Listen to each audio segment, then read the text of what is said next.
오늘 하루 참 수고 많으셨습니다. 마음이 따뜻해지는 라디오 김지연입니다. 지금 이 방송을 듣고 계신 여러분, 지금 어디 계세요? 부엌에서 저녁 설거지를 하고 계신가요? 아니면 소파에 기대어 겨우 수만 번 고르고 계신가요? 오늘도 가족들 챙기고 집안일하고 이것저것 다 하느라 정작 나 자신한테는 말 한마디 못 건네셨죠. 그래서 오늘 이 시간 제가 먼저 말 걸러 왔습니다. 오늘부터 저희 마음이 따뜻해지는 라디오에서 새로운 코너를 시작합니다. 이름은 트로트가 알고 있었다입니다. 생각해보면 트로트 노래들 참 이상하게 가슴에 박히잖아요. 가사를 듣다 보면 왜 이게 내 이야기 같지 싶은 순간이 있거든요. 웃긴 건 그 노래들이 우리가 어렵게 책을 펼쳐봐야 알 수 있는 마음의 지혜를 진작부터 담고 있었다는 거예요. 오늘부터 그 노래 속에 숨어있던 이야기를 함께 찾아보려고 합니다. 오늘 첫 번째 주인공은요.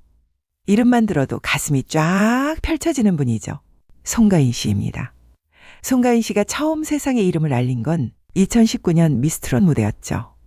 기억하세요? 전라도 진도 출신 국악 전공. 처음 무대에 올랐을 때 그 표정.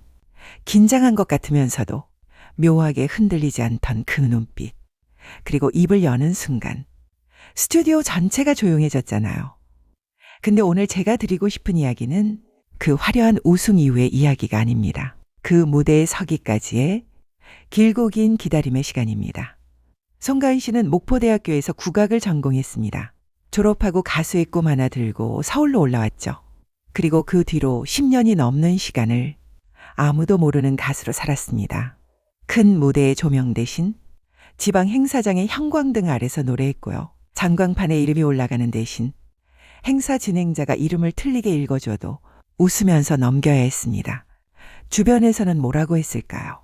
국악은 안 팔려. 너는 시대를 잘못하고 났어. 이제 그만하고 고향 내려가. 그런 말들을 들으면서도 그녀는 노래를 멈추지 않았습니다. 왜였을까요? 가인 씨가 그 시절에 불렀던 노래 중에 무명배우라는 곡이 있어요. 무대 뒤에서 혼자 분장을 지으며 그래도 이 길을 걷겠다고 다짐하는 노래입니다.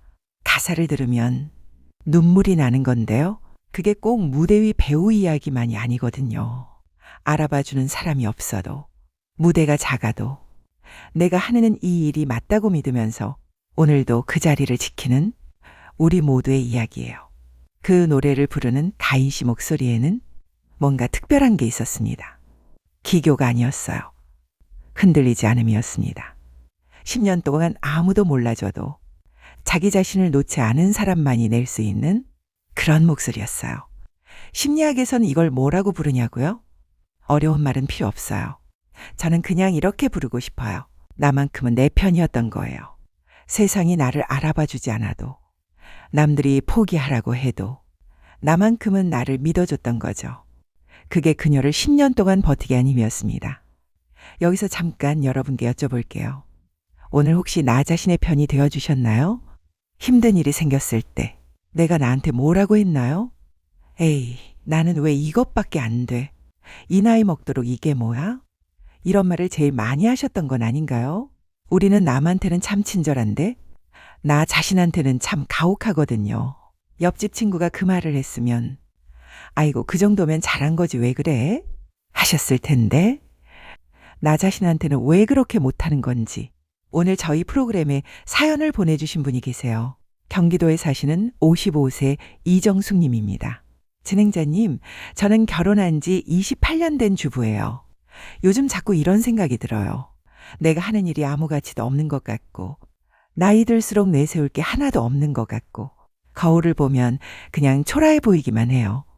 송가인 팬카페에서 활동하는 친구가 요즘 너무 생기 넘쳐 보이는데 저는 왜 이렇게 아무 의욕이 없는지 모르겠어요.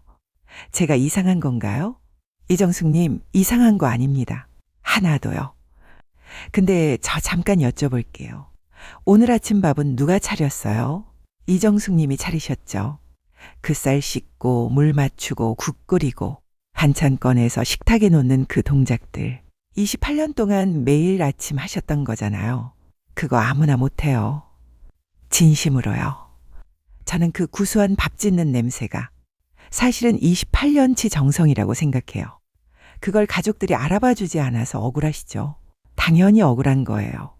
근데 알아봐 주지 않는다고 해서 그 가치가 없어지는 건 아닙니다. 다인 씨가 10년 동안 아무도 몰라줘도 그 노래의 깊이는 쌓이고 있었던 것처럼요. 이정숙님의 28년도 마찬가지예요. 쌓이고 있었던 거예요. 아무도 눈치채지 못했을 뿐이지. 그러면 어떻게 하면 좋냐고요? 어렵지 않아요. 오늘은 딱 3가지만 드릴게요. 첫 번째는요. 나를 내가 먼저 알아봐 주는 거예요. 우리는 누군가 칭찬해 주기를 기다리잖아요. 남편이 알아줬으면, 자식이 고마워했으면. 근데 솔직히 그거 기다리다 보면 평생 기다리게 되는 경우가 많아요. 그러니까 내가 먼저 해주는 거예요. 오늘 하루 저녁에 딱 1분만요. 오늘 내가 잘한 게 뭐가 있나 생각해 보는 거예요. 밥 차렸다. 아픈 몸 이끌고 그냥 버텼다. 짜증났는데 참았다. 이것도 다 잘한 겁니다. 그 작은 것들을 내가 알아봐줘야 나 자신이 힘을 얻어요. 가인 씨도 그랬을 거예요. 10년 동안 아무도 무대 뒤에서 수고했어 라고 말해주지 않았겠지만 본인 스스로가 알고 있었을 거예요. 오늘 나 잘 불렀다. 오늘도 포기 안 했다. 그 작은 자기 인정이 10년을 버티게 했을 거예요. 두 번째는요. 비교를 딱 한 발짝만 멈추는 거예요. 이정숙 님이 사연에서 말씀하셨잖아요. 팬카페 친구가 생기 넘쳐 보인다고요. 그럴 때 우리가 자동으로 하는 게 있어요. 저 친구는 저러는데 나는 왜 이럴까? 이 비교가 나를 작게 만드는 거거든요. 생각해 보세요. 가인 씨가 무명 시절에 나는 왜 팝가수처럼 세련되지 못할까? 나는 왜 발라드 가수처럼 맑지 못할까? 이렇게 비교만 했다면요. 우리는 지금의 송가인을 만나지 못했을 거예요. 가인 씨가 선택한 건 달랐어요. 나는 국악이 있고 나는 진도의 소리가 있다. 나한테만 있는 걸 믿고 간 거예요. 여러분한테도 있어요. 남들한테는 없는 내 것이요. 28년 세월을 견뎌온 그 내공. 내 가족만 아는 나의 따뜻함. 그게 아무나 가진 게 아닙니다. 세 번째는요. 오늘 나한테 딱 한 가지만 잘해주는 거예요. 대단한 거 아니에요. 좋아하는 트로트 한 곡 틀어놓고 따뜻한 물에 발 담그는 거요. 아니면 오늘은 설거지 내일 하고 10분만 멍하니 앉아있는 거요. 작은 거라도 나를 위해 뭔가를 하는 것 자체가 나는 이 정도 대접받을 자격이 있는 사람이다. 이걸 내 몸한테 말해주는 거거든요. 가인 씨의 노래 엄마 아리랑 들어보신 적 있으세요? 고향과 어머니에 대한 그리움을 담은 노래인데요. 그 노래에서 가인 씨의 목소리는 기교를 부리지 않아요. 그냥 담담하게, 그냥 솔직하게 부릅니다. 그 담담함 안에 모든 게 다 있어요. 수십 년의 세월이, 그리움이 사랑이요. 꾸미지 않아도 충분하다는 거. 트로트가 진작부터 알고 있었어요. 여러분도요. 지금 이 모습 그대로 충분합니다. 뭘 더 이루어야 충분한 게 아니에요. 지금 이 순간도 이미 충분해요. 오늘 방송 들으시면서 가슴에 걸리는 부분이 있으셨나요? 댓글창에 지금 여러분의 이야기를 남겨주세요. 아주 짧아도 좋아요. 오늘 내가 잘한 것 한 가지. 그거 하나만 써주셔도 됩니다. 그 댓글이 다음에 오실 분한테 큰 위로가 됩니다. 저희 마음이 따뜻해지는 라디오. 유튜브 채널 구독과 좋아요, 알림 설정도 부탁드립니다. 여러분 한 분 한 분이 눌러주시는 그 작은 버튼이 저희한테는 정말 큰 힘이 됩니다. 오늘 트로트가 알고 있었다. 첫 번째 시간, 송가인과 자존감 이야기 나눠봤습니다. 다음 시간에는 또 다른 가수, 또 다른 마음 이야기로 찾아올게요. 오늘 하루 고생하셨습니다. 수고했어요. 정말로요. 그 말을 듣고 싶으셨던 거 알아요. 그러니까 지금 이 말은 꼭 들으시고 가세요. 당신은 충분합니다. 지금까지 마음이 따뜻해지는 라디오 김지연이었습니다. 다음 시간에도 행복하시길 바랄게요.